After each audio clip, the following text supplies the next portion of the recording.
আমাৰ ডিয়ান support YouTube চেনেললৈ আপোনাক স্বাগতম জনাইছোঁ।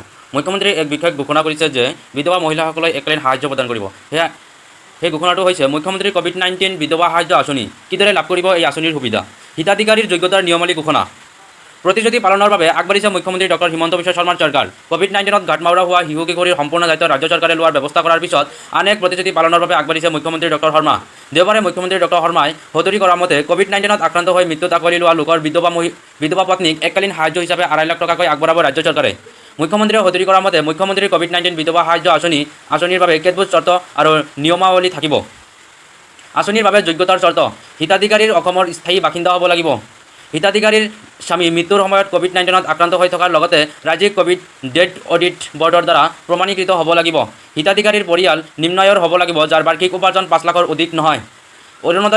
অৰুণোদয় আৰু বিধৱা পেঞ্চনৰ আঁচনি হিতাধিকাৰীসকলেও এই আঁচনি লাভ কৰিব। চৰকাৰী কৰ্মচাৰীৰ বিধৱাসকলে এই আঁচনিৰ অধীনত সামৰি লোৱা নহ'ব। তেওঁলোকে চৰকাৰী নিয়মানুসৰি পাৰিবাৰিক পেঞ্চন লাভ কৰিব। আঁচনি ৰূপায়ণৰ প্ৰক্ৰিয়া। উপায়ুক্তসকলে কোভিডত মৃত্যু হোৱা লোকৰ তথ্য NHMৰ ডাটাবেছৰ পৰা সংগ্ৰহ কৰি যোগ্য হিতাধিকাৰীৰ তালিকা প্ৰস্তুত কৰিব।